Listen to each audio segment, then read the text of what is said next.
getting somewhere. Yeah, we all up in this shit. Yeah. I ain't the type to settle down with a wife and kid. I live for the grind and I grind to live. I wanna do the things that matter to me. Live like a good king. Hey, Lydia Philadelphia, NPM 610 180 1031. Kelas DH berbicara di sini.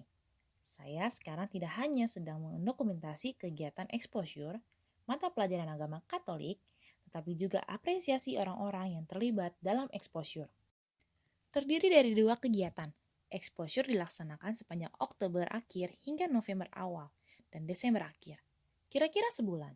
Dimulai dari persiapan dan pengadaan materi sampai delivery ke setiap subjek tujuan. Kegiatan pertama, membantu orang tua berjualan nasi kuning. Dikarenakan pandemi COVID, banyak hal yang berubah, termasuk kondisi keuangan. Terjadi kejadian tidak terduga dan keluarga membutuhkan opsi lain mencari nafkah. Anak-anak tidak terenyuh, tetapi orang tua terlihat sedih. Mungkin, saya pikir, jika dilakukan bersama-sama, dapat menghibur walau tidak membantu banyak. Saat melakukan exposure, saya selalu mendapatkan hal baru, termasuk kegiatan pertama yang mengingatkan mengenai kunci iman Katolik. Percaya, harapan, dan cinta. Manusia seyogyanya harus mempercayakan dan menyerahkan diri kepada Allah. Dalam situasi dan kondisi apapun, kondisi pandemi tidak membutuhkan rasa bersungut-sungut berlebih. Tidak diperlukan rasa menyesal. Hanya rasa optimis yang tumbuh dari harapan yang berasal dari iman. Karena hanya Allah yang sejatinya menyelenggarakan kehidupan menuju keselamatan. Bagaimanapun cara dan jalan yang diberikan untuk ditempuh. Rencana Tuhan tidak pernah gagal, maupun tidak pernah terprediksi. Selalu dapat berbeda dari rancangan manusia dan berisi pengujian kesetiaan umat. Yang pasti, jalan tersebut terdiri dari dan disusun oleh cinta dan kasih Allah, karya keselamatan Allah. Tidak ada waktu untuk bersumpah serapah lama-lama. Manusia tergantung pada Tuhan, sehingga mari berperan serta dalam agenda Allah.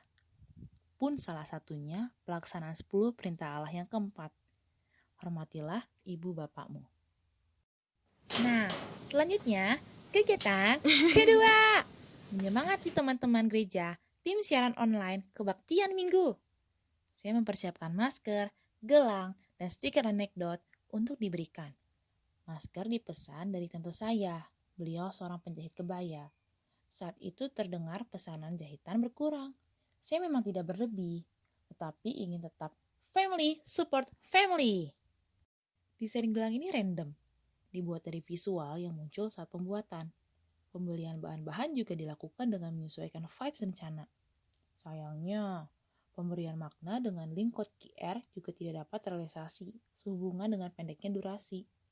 Sebenarnya alasan membuat gelang untuk memaknai terusnya tersedia rasa kepedulian teman-teman akan satu sama lain, walau dalam pandemi. Setidaknya, saya menceritakan makna gelang saat membagikannya. Kepedulian ditunjukkan sebagai tanda relasi manusia yang berdimensi horizontal. Kepedulian juga menjadi salah satu buah Roh Kudus dari sifat yang harus dimiliki anggota tubuh gereja.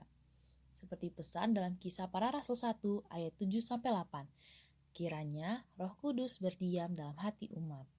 Kepedulian mengutus persaudaraan yang Tuhan Yesus inginkan secara komunal, sehingga manusia harus saling meneguhkan dan melengkapi.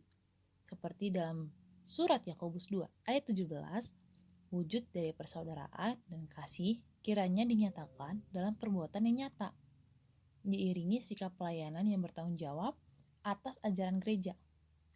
Pelayanan tidak hanya berbentuk formal, seperti dalam peribadatan atau hanya peristiwa kudus.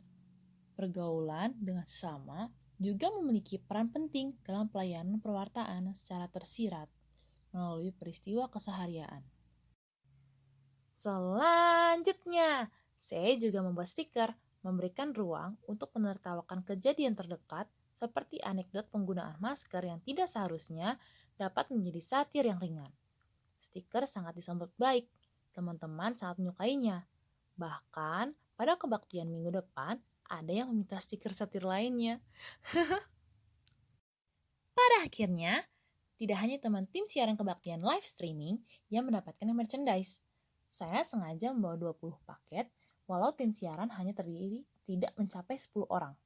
Teman-teman yang lain maupun ibu-ibu yang saya kenal maupun hanya yang saya sapa mendapatkannya. Makna 10 perintah Allah, kuduskanlah hari Sabat menjadi lebih terasa. Bukan hanya memenuhi kebaktian, tetapi menemukan kesenangan orang-orang setelah ibadah. Sungguh keren! Incredible! Sungguh menyenangkan dan tidak terkiranya keseruan pelaksanaan kegiatan exposure. Benar, seperti Pak Angga katakan, hasil dari senyuman yang terpenting. Semua senyuman yang saya terima dari orang tua, pembeli dagangan, tante, teman-teman, maupun pihak lain yang terlibat, sungguh membuat saya ikut senang dan puas. Semua usaha yang telah dilakukan seperti terbayar. Saya tidak akan menyangka bagaimana jika tidak ada simpati dan dukungan dari semua pihak. Terima kasih kepada orang tua saya yang memperbolehkan mengambil gambar saat memasak maupun jualan. Terima kasih saat mau menemani saya mempersiapkan kegiatan exposure. Terima kasih kepada teman-teman yang menerima pemberian sederhana saya dan tetap meluangkan waktunya untuk melayani di pandemi ini. Terima kasih atas pengalamannya. Sungguh menggembirakan dan menyenangkan. Selanjutnya, ketakutan saya terhadap dunia luar saat pandemi berkurang dan lebih berani menghadapi hal yang akan datang. Terima kasih sehingga saya juga mengerti pentingnya kebersamaan, pentingnya cinta kasih, dan pentingnya rasa peduli kepada sesama. Selamat hari indah! Lydia Philadelphia 610 180 1031. Izin pamit. Cus!